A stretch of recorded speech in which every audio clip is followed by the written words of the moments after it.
Hello, guys. You want to start a business or you want to start a startup and you start somewhere to find a suitable idea? Okay, let's get into the content. And welcome back to Mind Money Muzzle. Today, we're going to solve all your queries related to idea.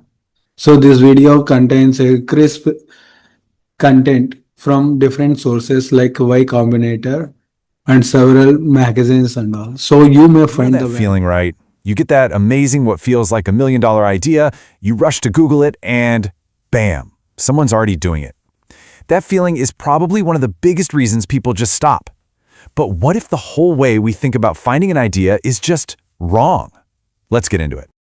I mean, this right here, this quote from a Reddit user just nails it. It's that exact cycle that keeps so many people completely stuck. You think of something, you get excited, you do a quick search, and then you just scrap the whole thing. It is absolutely draining. But hey, if that cycle sounds familiar to you, then you are in exactly the right place. Because today, we're going to try and break that cycle for good, just by shifting our whole perspective on what a business idea even is.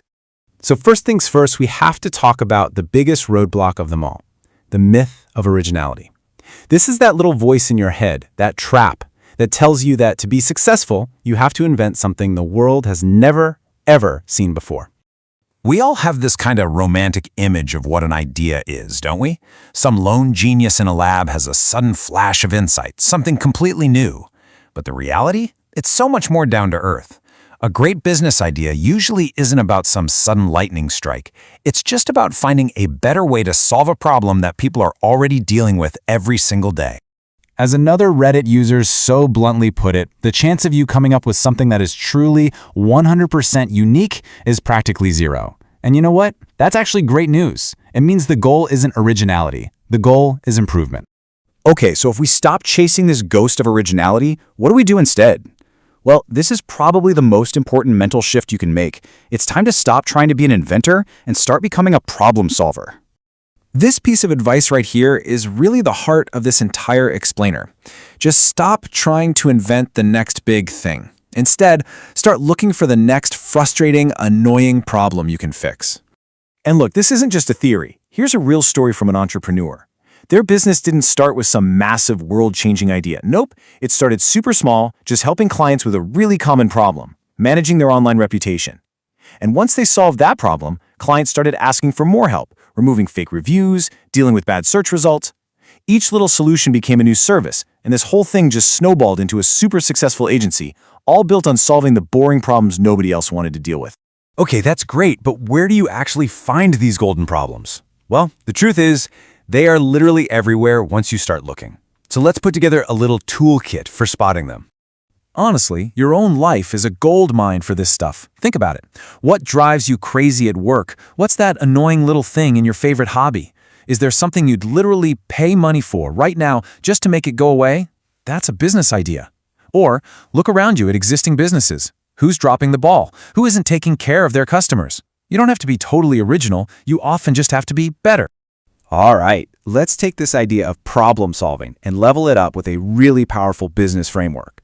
This is all about figuring out what job a customer is actually trying to get done. This brings us to a really cool concept called jobs to be done theory. The idea is simple, but it changes everything. It says that customers don't really buy products. They hire them to do a job. And if your product doesn't do that job well, it gets fired. Simple as that. The classic example of this is the McDonald's milkshake. When researchers really looked into it, they found people were hiring the milkshake for two totally different jobs. In the morning, commuters hired it to be a clean, one-handed breakfast for a long, boring drive. It beat a donut because it wasn't messy. But in the afternoon, parents hired that same milkshake for a totally different job, to be a quick, easy treat to share with their kids. Same product, completely different jobs. It's all about the content.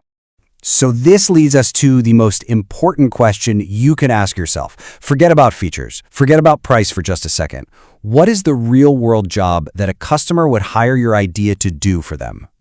Okay, so once you really understand the problem and the job to be done, the next step is to figure out where your solution fits in with everything else that's already out there. And this isn't about getting scared off by competitors, it's about finding your unique spot. The whole goal here is to map out the current market so you can find what's missing. People call this the white space. It's that unmet need, that gap in the market that your idea could be a perfect fit for. A simple chart like this is an awesome way to actually see a market. So here we're mapping out snacks based on cost versus nutrition. Right away you can see where all the competitors are clustered, but more importantly, you can see the gaps. Where's the low-cost, high-nutrition spot? Who's serving that need? That gap right there, that's a potential opportunity. This way of thinking leads to a massive shift. For years, marketing was all about the 4 Ps: product, price, place, promotion. But today, it's all about the 4 Cs. So instead of just thinking about your product, you think about the customer value it creates. Instead of price, you think about the total customer cost. And that's not just money, it's time, it's effort. It's a total reframing that puts the person you're trying to help right at the center of the universe. So, we've busted the myth of originality. We've embraced being problem solvers. We've analyzed the market. But there is one final, absolutely non-negotiable secret to making any of this work. And this quote just says it perfectly. You can have the greatest idea in a history of ideas, find the perfect problem, map the market flawlessly, but none of it matters if you don't do anything about it. Execution is everything. So please, don't worry about reinventing the wheel.